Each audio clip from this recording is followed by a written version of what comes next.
Olá, seja bem-vindo a marcoteles.com.br. Hoje eu quero falar com você sobre o tema Bíblia e sexo, né?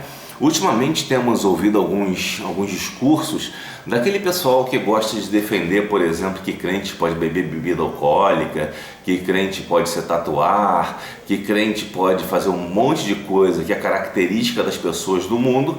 Essas pessoas já estão com o argumento de que o sexo não é só para o casamento. Porque como a Bíblia não tem isso escrito explicitamente, as pessoas pensam então que não é proibido fazer sexo antes do casamento. O que é isso? A apostasia, já prevista lá em Tessalonicenses. E quem apostata? Os ímpios? Não, os ímpios já estão do lado do diabo. Quem apostata é a igreja quando começa a aceitar essas ideias. Bom, então eu comecei a procurar alguma coisa sobre a Bíblia e o sexo para que nós possamos entender como a Bíblia encara essa questão do sexo. A primeira coisa que nós podemos ver é que a Bíblia não vê o sexo como algo mau, mas como algo belo, bonito no casamento, tá? Mas no casamento. Se você for ler Cânticos dos Cânticos ou Cantares, como você preferir chamar o nome do livro, né? Mas é o mesmo livro, tá? Cânticos de Salomão ou Cantares de Salomão, é o mesmo livro. Depende só da versão que usa um nome diferente. Então você vai encontrar o seguinte texto: Eu dormia, mas o meu coração velava, e eis a voz do meu amado que está batendo. Abre-me, minha irmã, meu amor, minha pomba minha, imaculada minha, porque a minha cabeça está cheia de orvalho, os meus cabelos das gotas da noite. Já despi a minha roupa, como tornarei a vestir? Já lavei os meus pés, como tornarei a sujar? O meu amado pôs a sua mão pela fresta da porta, e as minhas entranhas estremeceram por amor dele.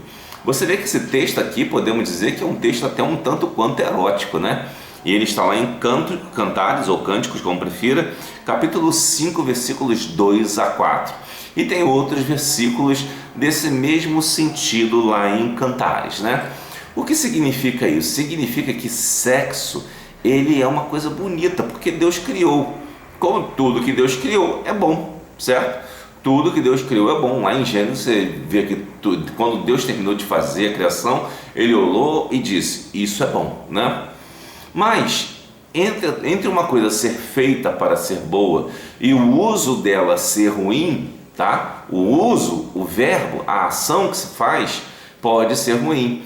E o que acontece é que muita gente faz mau uso do sexo, tá? Então a Bíblia em momento nenhum diz que o sexo é um pecado, que o sexo é ruim ou isso ou aquilo, desde que o sexo seja no casamento. Mas agora, a Bíblia não diz para não fazer sexo no casamento? Será que isso é? Bom, vamos pensar um pouquinho o que a Bíblia diz. Depois eu vou responder isso para você, porque isso é até ridículo fazer essa pergunta, essa afirmação, né? O sexo, na verdade, confirma o casamento. Por que ele confirma o casamento? Porque ele, na verdade, é feito para que sejam os dois uma só carne. Em Gênesis 2:24, a palavra de Deus diz: Portanto, deixará o homem o seu pai e a sua mãe, e apegar-se-á a sua mulher, e serão ambos uma carne. Isso não só na conjunção carnal da relação sexual, mas também no nascimento de filhos. Que crianças, os filhos das pessoas, eles carregam metade dos genes dos pais e metade dos genes da mãe, né? Metade da gene do pai e metade da gene da mãe. Ou seja, nós vemos aí que a criança, ela também é uma só carne, porque ela é fruto daquela relação. Então a finalidade daquela relação é ser uma só carne. E se você vai um pouquinho antes, em Gênesis também capítulo 1, você vai ver que enchei a terra e sujeitai-a, crescei-vos e multiplicai-vos. Deus ordenou ao homem e à mulher.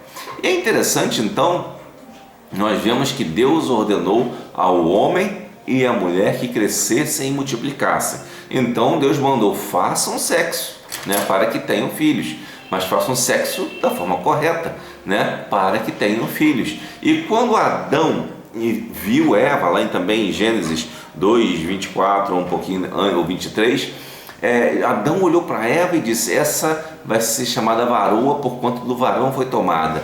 porquanto é osso dos meus ossos e carne da minha carne. Ou seja, Adão, quando escolheu Eva, ele se apegou imediatamente a Eva. Então Deus instituiu o casamento monogâmico, tá? Porque a esposa de Adão era Eva, tá? Já logo no início. Isso nós podemos ver, obviamente, por constatação. É intuitivo. Você olhou, viu, é verdade, entendeu? Você não precisa que ninguém diga para você. Se eu pegar isso aqui e mostrar para você, você vai dizer isso aqui. O que você diz disso aqui?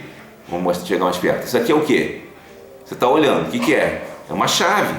Eu preciso dizer para você que é uma chave? Não, a não ser que você não esteja enxergando o que eu estou mostrando. Pode acontecer que alguém esteja assistindo o vídeo e seja deficiente visual e não consiga enxergar que isso é uma chave. Mas isso aí é um problema de algumas pessoas. Mas quem pode enxergar, quem pode perceber, vai ver que isso é uma chave. Agora, mesmo aquele que é cego, ele tem a capacidade, com os seus sentidos, de um modo geral, ele pode tocar nessa chave e descobrir que é uma chave, certo? No vídeo especificamente em que você está me vendo, isso não é possível, mas ele pode pegar nas coisas pelo tato, pelo cheiro, pelo paladar, pela textura da coisa, pode pegar a textura e entender de que metal até que é feita a chave. Se ele passar o dedo nessa chave, ele vai saber que é feita de metal. Percebe? Então isso é intuitivo. Você não precisa dizer que isso é uma chave, né? Você não precisa nem dizer de que metal ela é, porque só de você olhar você já percebe. Óbvio, certo? Simples, né? Ah, o cara vai dizer, mas alguém pode dizer assim: ah, mas essa chave, a gente sabe que é a chave porque tem uma cultura e tal. Claro, tem uma cultura, então essa cultura também ajuda. Também ajuda, a cultura não atrapalha, a cultura não interfere para pior, ela ajuda você a entender as coisas. Então, mais um motivo para saber que o intuitivo também é importante de se analisar. Bom, e quando a Bíblia não diz o óbvio, né? Então quando a gente chega a isso, então a Bíblia não precisava dizer o óbvio. Está escrito na Bíblia situações onde o sexo era feito depois do casamento. Era apropriado o sexo depois do casamento. Se você pega alguns livros da Bíblia, especialmente Oséias, por exemplo, você vê que prostituição é sexo fora do casamento. Então, se você faz sexo fora do casamento, casado ou solteiro, você está se prostituindo, segundo as Escrituras, certo? Então, o nome de sexo fora do casamento não é amor, como pensam alguns, é prostituição o nome correto, tá? É interessante que o casamento também, nos tempos bíblicos, ele era consumado, melhor dizendo, não consumado, ele era comprovado pelo ato sexual publicado, não em público, né? Mas publicado. O que acontecia? Tinha a festa de casamento e o noivo e a noiva tinham uma tenda no meio daquele povo que fazia a festa. E aquele noivo ia com a noiva para aquele lugar e tinha sua primeira relação, né? E nesse momento o noivo saía com um tecido, né, que tinha feito a higiene na noiva, neles mesmo, e mostrava o sangue da noiva de rompimento do ímen, digamos assim, né? Então, como se pode ver, aquilo era mostrado publicamente para mostrar que aquele cara era o responsável por aquela moça, porque ele tinha, na verdade, contraído núpcias verdadeiramente. Agora, se aquela moça não tivesse feito sexo antes do casamento, ela provavelmente, né, com algumas exceções médicas que são raríssimas, provavelmente ela não sangraria no primeiro ato sexual. Percebe? Então ali já está mostrando que a cultura daquele povo que era entender que no casamento existia o ato sexual, né? O sexo fora do casamento também surge com a ideia de pílula anticoncepcional, né? Surge com a ideia de pílula anticoncepcional, especialmente na década de 60, com os hippies, né? Tinha outros grupos que pregavam esse tipo de fornicação também antes disso, mas popularizou mais na década de 60 ali com os hippies que estão parece voltando aí. Eles usavam a pílula de uma forma semelhante ao vício com drogas. Tanto é que o lema era sexo, drogas e rock and roll, ou seja, coisas que levavam ao extremo, né? As coisas que levavam ao delírio. E a pílula se transformou o sexo em um vício. Tanto é que temos hoje pessoas viciadas em sexo, né? E na verdade isso se tornou um pecado farmacêutico que gerou milhões de famílias destruídas. Quantas pessoas você acha que existem hoje que não têm pai conhecido, que não sabem quem são seus pais, ou que têm famílias totalmente desnorteadas por culpa dessa ideia de que tudo é válido no sexo, né? Essa ideia de que o sexo não é para ser depois do casamento e que foi levada a roda aí pela indústria farmacêutica especialmente, né, gerou muitos jovens sem pai. Você não tem pai, você já perguntou, ou pelo menos conhecido, né? O pai você tem, mas você já perguntou qual é a culpa da televisão nisso? Você já perguntou qual é a culpa da indústria farmacêutica que quer vender anticoncepcionais na questão de você não ter um pai? Isso deve ser pensado, deve ser analisado. E você, por exemplo, que é mãe e que não tem seu marido, você já pensou que essa facilidade também do homem estar trocando de mulheres a todo tempo não tem também um componente aí também nessa questão da facilidade de se ter relações sexuais sem engravidar? Né? Claro que você deve considerar também que a pílula também faz um tremendo mal à saúde da mulher. A mulher que não toma pílula e que faz um controle mais natural, digamos assim, né? Eu não vou falar aqui que isso é coisa para médico, mas um controle mais natural, com um tal de tabela, algumas coisas assim, essas mulheres são mais saudáveis. As mulheres que tomam pílula não são tão saudáveis, estão sujeitas a diversos problemas.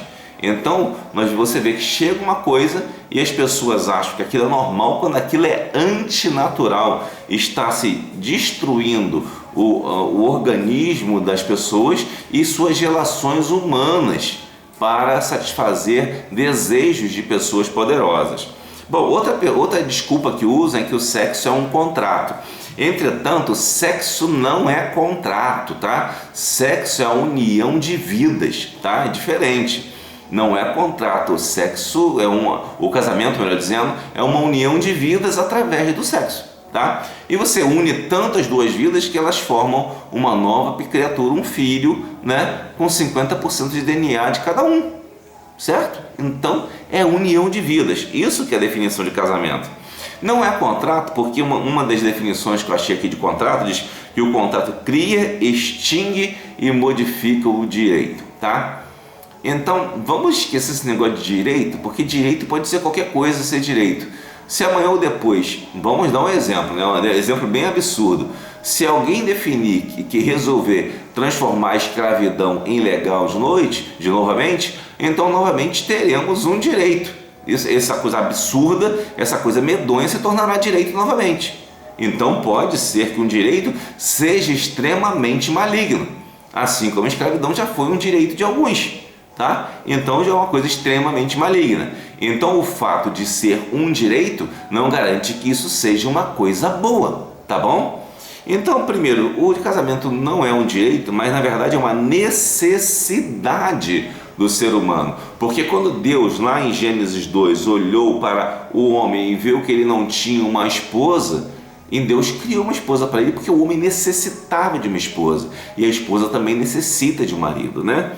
E é interessante que essa necessidade não pode ser extinta, mas pode ser até sublimada. Alguns se tornam, como se diz, eunucos ou pessoas que fazem celibato mesmo, mas isso não significa que seja a maioria. É uma minoria que consegue simplesmente sublimar isso. São poucos até evangélicos que adotam celibato. Não é proibido se a pessoa decide não casar, certo? Mas é recomendável que se case. Veja o que Paulo diz em 1 Coríntios 7, de 7 a 9. Porque quereria que todos os homens fossem como eu mesmo, mas cada um tem de Deus o seu próprio dom, um de maneira e outro de outra. Digo, porém, aos solteiros e às viúvas que lhes é bom se ficarem como eu, Mas se não podem conter-se, casem-se, porque é melhor casar do que abrasar-se. Ou seja, o casamento é necessário, veja bem, está embutido aqui. Quem sabe ler um pingo é letra. Alguém que vai dizer que a Bíblia não diz que o sexo é para depois do casamento, é porque essa pessoa é semi-analfabeta, tá? É um semi-analfabeto espiritual. Porque o que ele diz aqui? Porque é melhor casar do que abrasar-se, do que ficar com desejo carnal e para as outras mulheres em volta. Então ele está dizendo que o casamento, o sexo, na verdade, é para depois do casamento. Está óbvio aqui. Então não se precisa dizer o que é óbvio, o que é intuitivo. Você olha e diz, é isso mesmo. A necessidade também, como vimos que o casamento não é um contrato, então portanto não é um direito, mas é uma necessidade. A necessidade não pode ser modificada sem um pecado. Se você modifica a necessidade das pessoas, você automaticamente gera um pecado, certo? Se a pessoa necessita comer e você lhe nega comida, você está pecando. Se você, sei lá, a pessoa necessita, você é um patrão, tem patrão que faz isso. A gente tem que reconhecer que existem alguns patrões, pelo menos eu já conheci histórias assim, de patrões que fazem coisas semelhantes, como por exemplo, colocar horário para seus funcionários irem ao banheiro fazer necessidades fisiológicas. Isso é meio absurdo, né? Mas existe isso, existe até isso. Então isso aí, na verdade, uma necessidade, ela tem que ser respeitada, ela não pode ser modificada, porque senão você está fazendo um pecado, você está violentando aquela pessoa, certo? Veja o que nos diz 1 Coríntios 6, de 8 a 10.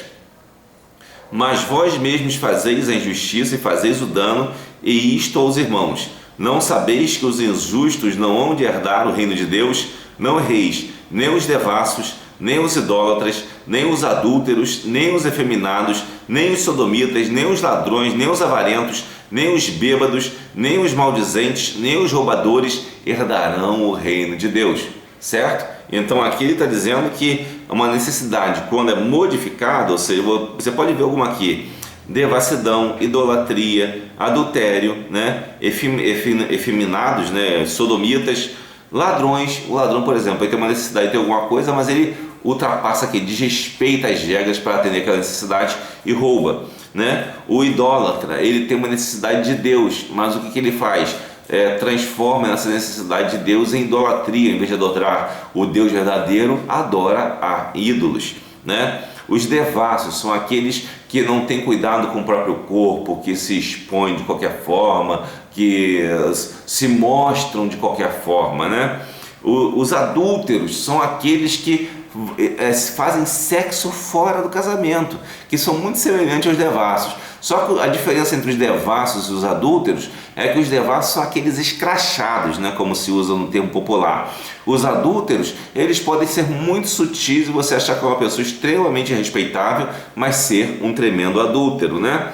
Os efeminados e os sodomitas também, né, que conclui mais ou menos a mesma coisa, sendo que o efeminado é aquele que tenta ter um pouquinho mais próximo à mulher, e os sodomitas são aqueles, digamos, que são mais ativos, e os efeminados passivos, ou seja, é tudo pecado. E veja bem, são pecados, na verdade, pecados relacionados ao sexo. Ou seja, são pecados que não devem ser cometidos, porque se eles forem cometidos, estão fora do casamento. E o que é o casamento? A união carnal de duas pessoas em uma só carne. E isso só é possível através do casamento heterossexual. Portanto, o sexo não é para existir antes do casamento, mas só durante o casamento, tá? Então nós podemos ver aí que algumas pessoas não veem o óbvio e negam o óbvio para satisfazer as suas vontades carnais. Devemos tomar muito cuidado com isso, para que ninguém mais se perca em caminhos errados, errôneos e estranhos à vontade de Deus. Que Deus nos abençoe.